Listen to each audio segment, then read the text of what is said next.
السلام علیکم. تمام طلبہ و طالبات سے گزارش ہے کہ اپنی دوسری کاپی یعنی حصہ نظم کی کاپی نکالیے. ہم جیسے کہ پہلے لیکچر میں حصہ نثر کا کام کر چکے تھے، جو ہماری علیحدہ کاپی ہوگی، حصہ نظم کی علیحدہ کاپی ہوگی. حصہ نظم میں ہم پڑھیں گے ہم جو ہے تعریف ہم کی. جس نظم میں اللہ کی تعریف کی جاتی ہے اس کو ہم کہتے ہیں، یعنی کہ جس نظم میں اللہ کی تعریف بیان کی گئی اور اللہ کی وحدانیت بیان کی گئی، یکتا ہونے کے بارے میں بتایا گیا ہو، اسے ہم کہتے ہیں. ٹھیک ہے. ہم کے بعد ہم نعت پڑھیں گے. نعت کی تعریف بھی اس میں دی ہوئی ہے. جس نظم میں رسول کریم صلی اللہ علیہ وسلم کی تعریف کی جاتی ہے اس کو نعت کہتے ہیں. ٹھیک ہے. اب تمام طالبات سے گزارش ہے کہ ہم کی فہرست نوٹ ڈاؤن کیجیے. ہم جو ہے فہرست میں تعارف شاعر، الفاظ معنی، مرکز خیال، اشعار کی تشریح، مشق صفحہ نمبر 119 تا 121 کریں گے. اب آ جائیے ہم کی بلند خوانی، ہم کے تعارف شاعر پہ. ہم لکھنے والے شاعر کون ہیں؟ جنہوں نے لکھا ہے ہماری درسی کتاب میں ہم لکھنے والے شاعر ہیں مولوی محمد اسماعیل میٹری. مولوی محمد اسماعیل میٹری کہاں کے رہنے والے تھے؟ میرٹھ کے رہنے والے تھے. اسی لیے ان کے نام کے آگے میٹھی یعنی میٹھی لگا. ٹھیک ہے. ولادت یعنی یہ کب پیدا ہوئے، یعنی پیدائش 1844 یعنی 1844، اور وفات کب ہوئی ان کی؟ انتقال 1917 یعنی 1917. ٹھیک ہے. ان کو جو ہے خاص ان کا شمار جو ہے بچوں کے اہم شاعروں میں بھی ہوتا ہے. انہوں نے بچوں کے لیے بھی بہت سی شاعری کی ہے. ان کے تعارف کی چند خصوصیات نوٹ ڈاؤن کیجیے. مولوی محمد اسماعیل میٹری ہندوستان کے شہر میرٹھ میں پیدا ہوئے. ابتدائی تعلیم میرٹھ ہی میں پائی. پھر عربی اور فارسی کے استاد کی حیثیت سے میرٹھ اور سہارنپور کے اسکولوں میں خدمات انجام دی. آخر میں آگرے میں سینٹرل نارمل اسکول میں استادوں کو تربیت دیتے رہے. وہاں سے ریٹائر ہو کر واپس میرٹھ آ گئے اور یہیں انتقال فرمایا. پیراگراف چینج کیجیے گا. اسماعیل میٹری کا شمار بچوں کے اہم شاعروں میں ہوتا ہے. بچوں اور نوجوانوں کے لیے بہت سی اصلاحی اور اخلاقی نظمیں لکھی. آپ کی شاعری زبان کی پاکیزگی اور بیان کی سادگی کا نہایت عمدہ نمونہ ہے. آپ کی نظمیں ہندوستان اور پاکستان کی درسی کتابوں میں پڑھائی جاتی رہی ہیں. آپ کا سارا کلام کیا کہلاتا ہے؟ کلیات اسماعیل کے نام سے شائع ہو چکا ہے، اور یہ درسی کتاب میں شامل ہم بھی اسی کلیات سے دی گئی ہے. ٹھیک ہے. یعنی کہ کلیات اسماعیل کے نام سے شائع ہو چکا ہے. ٹھیک ہے. ان کے کلام کو کہتے ہیں کلیات اسماعیل. اب آ جائیے آپ لوگ جو ہے بلند خوانی پہ، یعنی میں آپ لوگوں کو ہم سمجھاؤں گی. ٹھیک ہے. حمد ہے خدایا نہیں کوئی تیرے سوا، یعنی ہم اللہ تعالیٰ کی ذات کو بیان کرتے ہوئے کہہ رہے ہیں کہ اللہ کے سوا کوئی بھی نہیں ہے، اللہ کے علاوہ کوئی بھی نہیں ہے. اللہ کی ذات جو ہے یکتا ہے، وہی جو ہے وہ اکیلا ہے. اگر تو نہ ہوتا تو ہوتا ہی کیا؟ دوسرے مصرے میں شاعر کہہ رہے ہیں کہ اگر اللہ نہ ہوتا، یعنی اللہ نہیں ہوتا تو کچھ بھی نہیں ہوتا. یعنی سوال کرتے ہوئے کہہ رہے ہیں کہ کیا کر کے سوال کیا ہے کہ اللہ ہی نہ ہوتا اس دنیا میں تو کچھ بھی نہ ہوتا. ٹھیک ہے. تصور تیری ذات کا ہے محال، یعنی اللہ تعالیٰ کا تصور تو ہم کر ہی نہیں سکتے ہیں کہ اس نے جو ہے یہ دنیا بنائی ہے، کائنات بنائی، اس کی ذات جو ہے، اس کی ذات کا محال یعنی مشکل ہے تصور کرنا. ٹھیک ہے. کسے یہ سکت، یعنی کسی میں یہ طاقت نہیں، اور کہاں ہی کسی میں یہ ہمت بھی بالکل نہیں کہ وہ اللہ تعالیٰ کے کوئی بھی جو ہے نا کسی چیز سے سوال کر سکے یا ہمت دکھا سکے.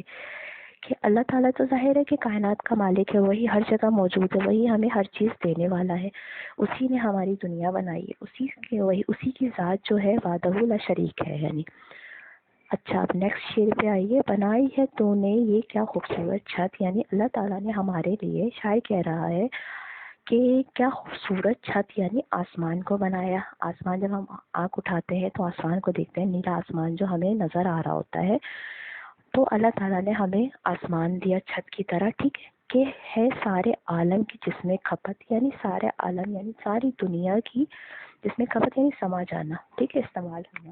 آسمان ہی جو ہے ہم کہتے ہیں 7 آسمانوں کی مثال دے رہے ہوتے ہیں. اللہ تعالیٰ نے تمام دنیا بنائی اور آسمان کو سما دیا.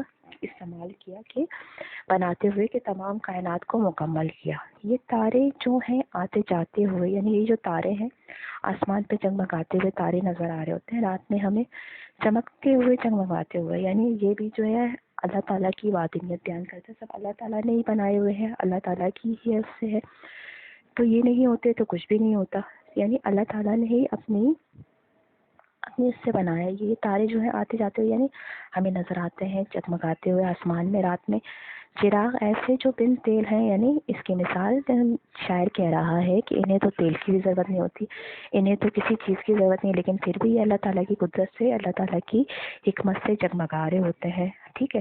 یہ تیری ہی قدرت کے سب کھیل ہے، یعنی اللہ تعالیٰ کے کام، سارے کام ہیں سب اللہ تعالیٰ ہی کرنے والا ہے، کہ جو ہے یہ جو ہمارے پاس جو بھی ہے سب اللہ ہی کی قدرت ہے، ٹھیک ہے۔ اس میں شاعر کہہ رہا ہے کہ اللہ تعالیٰ ہر چیز کو اپنی قدرت سے کرتا ہے، ٹھیک ہے۔ آخر اس شعر میں شاعر کہہ رہا ہے یہ لال و گوہر یعنی قیمتی پتھر، قیمتی موتی سارے جو بکھرے پڑے ہیں دنیا میں، جو بھی لال و گوہر ہیں، جو بھی پتھر ہیں، جو بھی انواع اقسام کی دنیا میں ہمیں نظر آتے ہیں، وہ سب جو ہے اللہ تعالیٰ کی ہی، وہ اللہ تعالیٰ کی قدرت ہے۔ زمین سے بھی ہیں ان میں اکثر بڑے، کچھ تو ایسے ہیں کہ زمین سے بھی بڑے ہیں، ٹھیک ہے۔ اللہ تعالیٰ نے اپنی اس میں بھی ہمیں کرشمے کر کے دکھائے ہیں، ٹھیک ہے۔ یہ قائم ہے تیری ہی تقدیر سے، یعنی اللہ تعالیٰ نے سب کو قائم کر دیا اپنی یعنی تقدیر یعنی قسمت سے، ٹھیک ہے۔ بندھے ہیں باہم سخت زنجیر سے، یعنی اللہ تعالیٰ نے ساری کائنات کو ایک دوسرے سے جوڑ کے رکھا ہوا ہے، ٹھیک ہے۔ جیسے صبح، مثال یہ ہے کہ صبح ہوتی ہے، سورج نکلتا ہے، سورج سے ہم کیا حاصل کرتے ہیں؟ روشنی حاصل کرتے ہیں۔ تو کیا ہے یہ سورج سے روشنی ہونا اور یعنی نکلنا، اس کا مشرق سے نکلنا کیا ہے؟ جڑے ہونا ہے، ٹھیک ہے۔ باہم کیا ہے کہ آپس میں ہے، زنجیر ایک دوسرے سے، اب جو ہے تمام کائنات میں تمام چیزیں ایک دوسرے سے جڑی ہوئی ہیں، ٹھیک ہے۔ تو یہ سب اللہ تعالیٰ کے ہی سارے کام ہیں۔ اب جو ہے اب آ جائیے وہ زنجیر کیا ہے؟ کشش باہمی۔ کشش باہمی کہتے ہیں کہ اللہ تعالیٰ نے جو بھی آپس میں تمام چیزوں کو جوڑ کے رکھا ہوا ہے، تمام چیزوں کو قوت کے ساتھ بنا کے رکھا ہوا ہے، تو نہ اس میں خلل نہ بیشی کمی، جیسے دن اور رات ہوتے ہیں، صبح و شام ہوتی ہے، کبھی کسی چیز سے کوئی رکاوٹ نہیں ہوتی، کوئی خرابی نہیں ہوتی، کیوں؟ سب اللہ تعالیٰ کے کام ہے، سب اللہ تعالیٰ ہی کر رہا ہوتا ہے، کیونکہ اللہ تعالیٰ جو ہے رات کے بعد صبح کرتا ہے، یہ نہیں ہوتا کہ رات کے بعد ڈائریکٹ شام ہو جاتی ہے، کیونکہ رات ہوتی ہے اس کے بعد صبح ہوتی ہے، پھر دوپہر ہوتی ہے، پھر شام ہوتی ہے، کیوں؟ سب کمی بیشی یعنی سب کچھ اللہ کے ہاتھ میں ہے۔ اپنے آخر شعر میں شاعر کہہ رہا ہے ان سب کا آئین ایجاد ہے، یعنی سب کو بنانے والا، سب کو مقرر کرنے والا، ایجاد کرنے والا یعنی موجد دینے والا، یعنی بنانے والا ایک ہی ہے، کون ہے؟ اللہ ہے۔ ہنر ایک ہے، یعنی اسی کے ہاتھ میں سب کچھ ہے، اسی کو علم و فن اسی کے پاس ہے، اور وہی استاد ہے، یعنی اللہ جو ہے اللہ کے سوا کچھ بھی نہیں ہے، سب اللہ ہی نے اس دنیا میں بنایا ہوا ہے، سب کچھ اللہ ہی کی ہے، ٹھیک ہے۔ پاخوذات یعنی لیا ہوا ہے کلیات اسماعیل سے، ٹھیک ہے۔ اب جو ہم آتے ہیں سبق ہم کے مرکز خیال پہ، ٹھیک ہے۔ نظم ہم کا مرکز خیال ہے، شاعر کہتا ہے کہ اللہ پر ایمان در اصل اپنی ذات کی پہچان کا ذریعہ ہے، کائنات کی ہر شے میرے رب کی ذات کی عکس ہے، آسمان کو وہ چھت قرار دیتا ہے، چھت جو ہمارے سر پر سایہ اور تحفظ کی علامت ہے۔ ہر گھر میں انسان کی چھت ہوتی ہے جس کو ہم کہتے ہیں، وہ ہمارے لیے تحفظ دیتا ہوتا ہے، ٹھیک ہے۔